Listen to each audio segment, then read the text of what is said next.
Dear student, आज हम पढ़ेंगे वृत्त, वर्ग, आयत, समबाहु त्रिभुज, घन के विषय में कि इनके क्षेत्रफल कैसे निकाले जाते हैं और अनुपात को कैसे सॉल्व किया जाता है। बस ये वीडियो आपको पूरी देखनी है। इस वीडियो से आपको ये क्लियर हो जाएगा कि सारी चीज़ें बिल्कुल क्लियरिटी से तैयार हो जाएगी।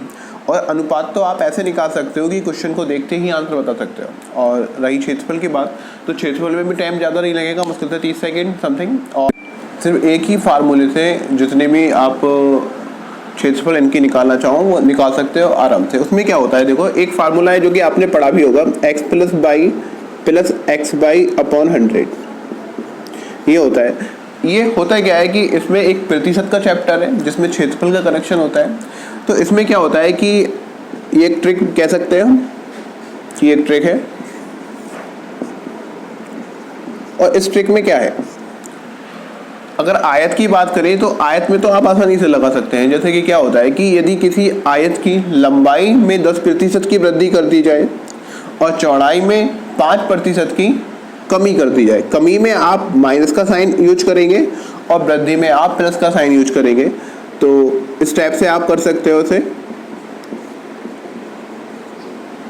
ठीक है। और उसके बाद आप 10 में से 5 गए, 5 बचे, यहाँ पे 15 हो गए, 50 हो गए, 50 में से आप ये सब्ट्रैक्शन करोगे और साइन किसका हो जाएगा, नेगेटिव हो जाएगा यहाँ पे। क्यों? क्योंकि यहाँ पर ये माइनस का आ रहा है। माइनस से क्यों आ रहा था तो आपको बताया था, जहां कमी होगी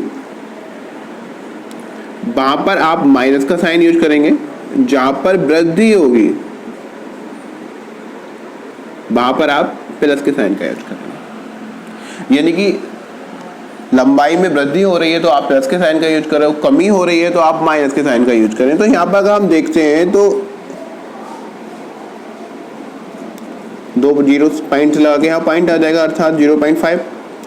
तो हम यहाँ पर देखते हैं 5 में से 0.5 आपको सब्ट्रैक्ट करना है तो कितना आ जाएगा आपका, एक तरीके से 4.5। यानी कि आपका 4.5% जो क्षेत्रफल होगा उसमें वृद्धि हो जाएगी।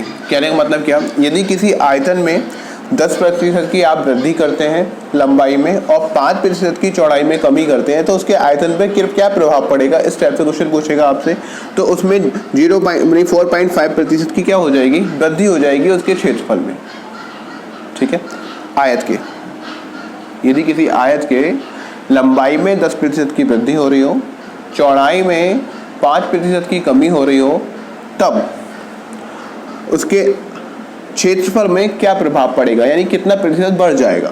तो इसमें हम क्या करेंगे, x बराबर 10, y बराबर 5, इस टाइप से हम सॉल्व करके उसे जब निकालेंगे तो 4.5% क्या हो रही होगी, उसके अंदर वृद्धि हो रही होगी उसके क्षेत्रफल में। अब जैसे कि अब हम बात करते हैं जो ये प्रोसेस चल रहा था, अगर वर्ग होता है तो क्या करना है। देखो वर्ग होता है, वर्ग में यदि वो कहता है कि 10% की वृद्धि हो जाती है उसकी भुजा में, तो जब भुजा में 10% की वृद्धि हो जाएगी तो आप 10 प्लस 10 प्लस 10 इंटू 10 अपॉन 100 इस टाइप से आप सॉल्व कर लेंगे उसके लिए, और आपका निकल के आंसर इसको सॉल्व करके 21% तक आ जाएगा। यानी कि 21% क्या हो जाएगी, वृद्धि हो जाएगी। ये कब, जब 10% वृद्धि हो रही है भुजा में।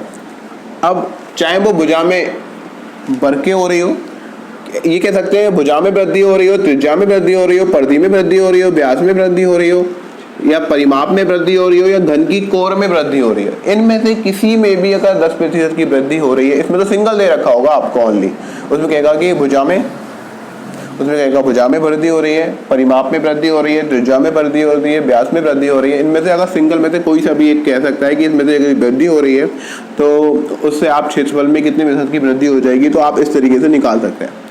ये क्लियर। यहाँ पर एक्स वाई का मान क्या होगा, तो जो हम 10% लिखा हुआ है उसमें, तो एक्स के स्थान पे भी 10%, वाई के स्थान पे भी 10%। वृद्धि हो रही है तो प्लस का, और कमी हो रही है तो आप माइनस का इस्तेमाल करेंगे, ठीक है।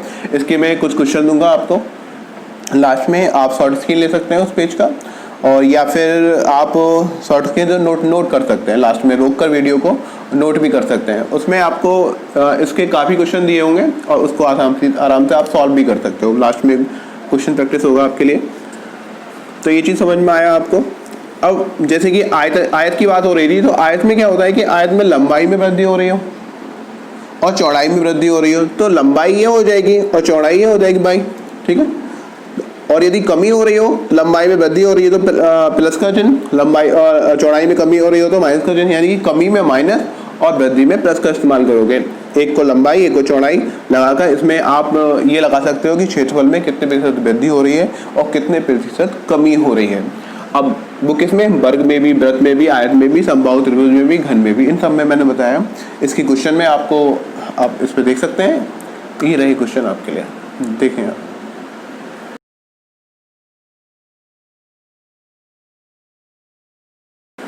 क्वेश्चन देख लिया आपने, देखो इन क्वेश्चनों को आप सॉल्व कर सकते हो, ठीक है।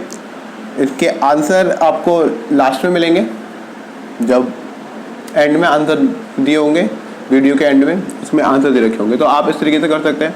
इसका एक मैं समझा सकता हूँ, इसमें देखो एक क्वेश्चन इस टाइप से कि यदि क्या हो, एक घन हो, चाहे आयत, वृत्त सपोज कर लो वृत्त हो, और वृत्त में क्या दे रखा हो, वृत्त की त्रिज्या में 5% की वृद्धि हो रही हो, ठीक है।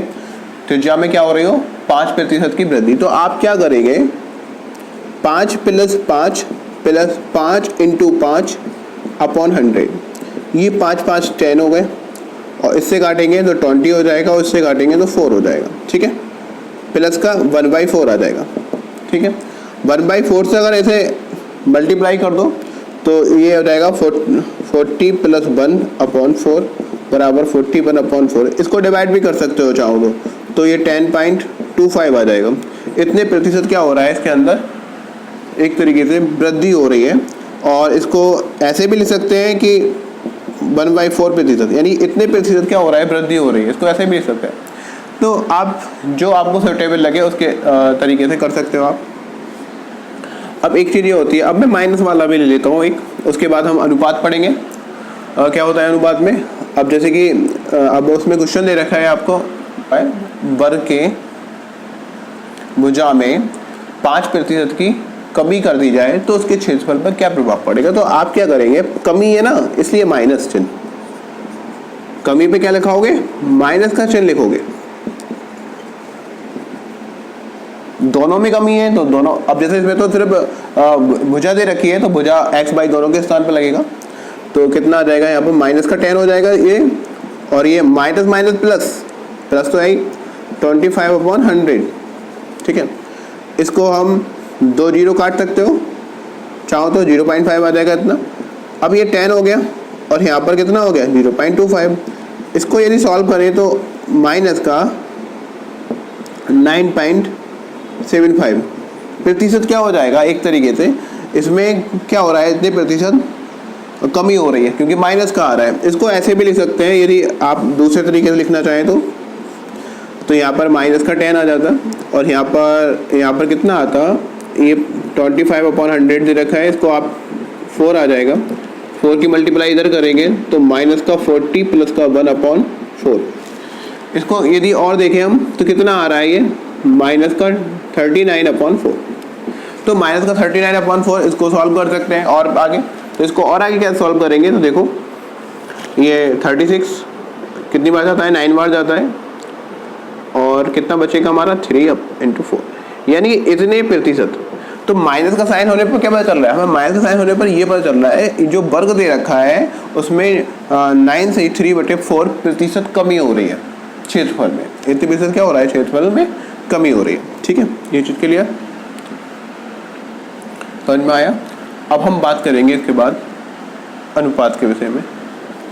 डियर स्टूडेंट, इसमें देखिए अब अनुपात में क्या होगा, इसमें यदि हम ये दे रखा हुआ क्वेश्चन में आपको, यदि दो वृत्तों की त्रिज्याओं का अनुपात कितना है, A/B है, सपोज करो A/B, तो यानी कि त्रिज्याओं का अनुपात यदि A/B है तो उनके क्षेत्रफलों का अनुपात बताओ। तो जब आप क्षेत्रफल निकालेंगे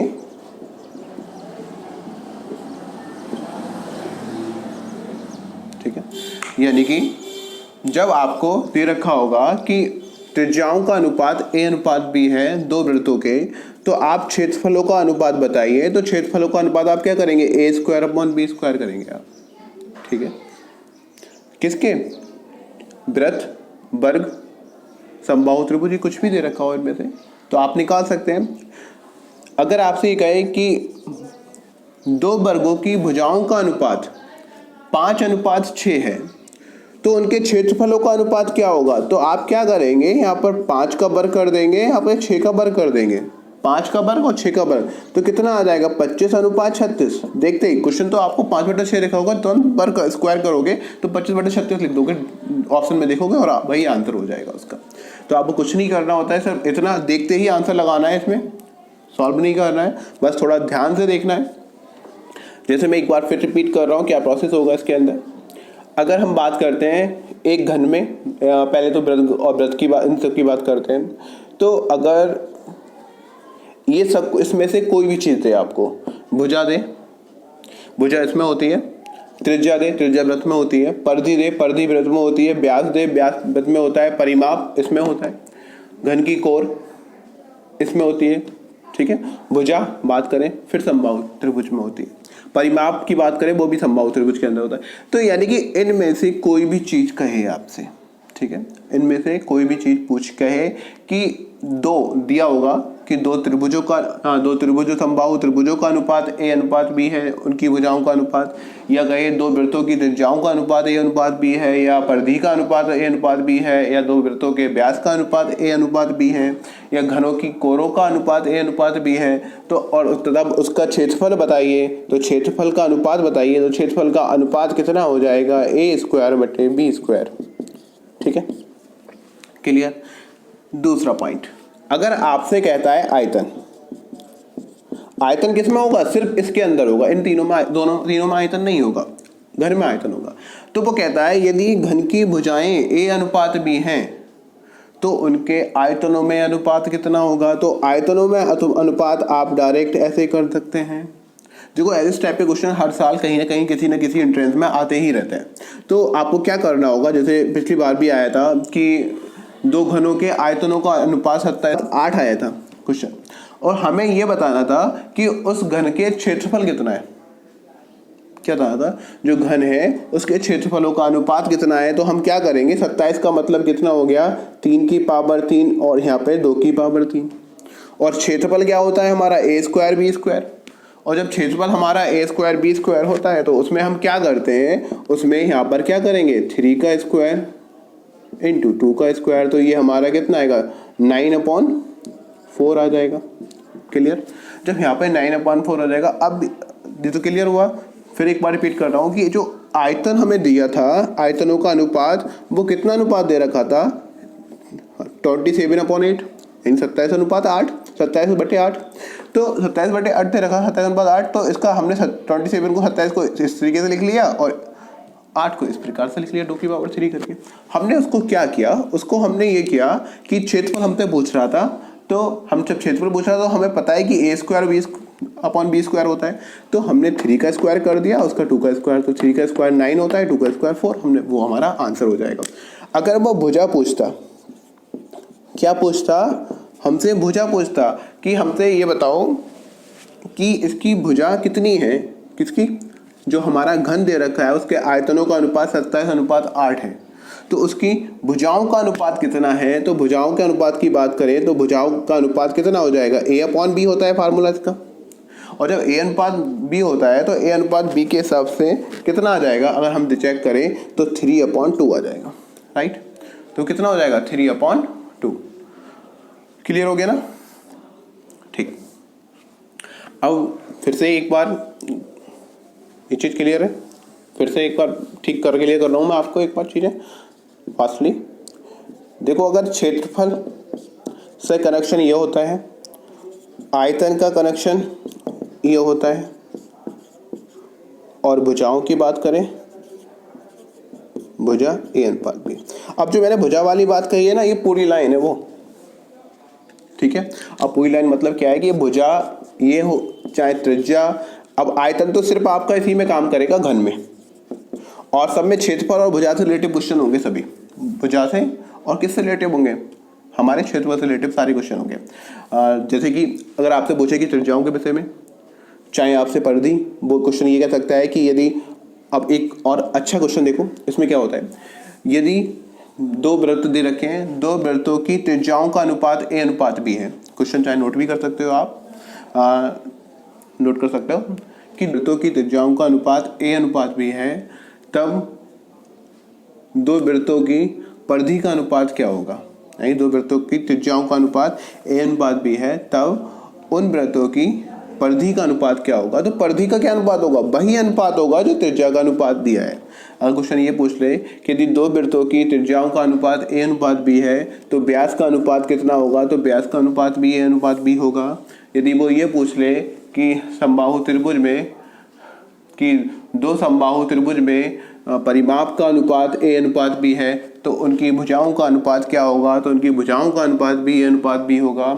अगर वो आपसे ये पूछ ले कि वर्ग में कि भुजाओं का अनुपात a अनुपात b है, तब उसके वर्ग के परिमाप का अनुपात क्या होगा, तो परिमाप का भी अनुपात वही होगा। इसलिए मैंने ये सब एक ही लाइन में लिखे हैं। यदि इनमें से कोई सा भी क्वेश्चन में कोई वैल्यू रखता है और दूसरे की वैल्यू पूछता है तो आप देखते ही वही आंसर लगा देंगे जो उसके अंदर आंसर है। एक बार फिर से ध्यान से सुनिए इसके लिए, एक बार फिर से देखो, इसमें यदि आपको क्या देता है, भुजा त्रिज्या परिधि, देखो आपको क्या देता है, भुजा त्रिज्या परिधि व्यास परिमाप घन की कोण, इनमें से कोई भी एक पॉइंट देता है आपको और दूसरा पॉइंट पूछ लेता है तो आपका आंसर वही होगा जो है। इस लाइन के अंदर बात कर रहा हूं मैं, ना कि इनसे, ये कनेक्शन अलग है। इनसे ये पूछता है तो स्क्वायर करेंगे आप, इससे ये पूछता है तो ऐसे करेंगे, और इससे ये पूछता है तो आप इससे, तो ये तो एक ही है। जैसे कि अगर भुजा a अनुपात p है किसी चीज़ की और परिमाप पूछ रहा है आपसे तो वह भी a अनुपात b रहेगा।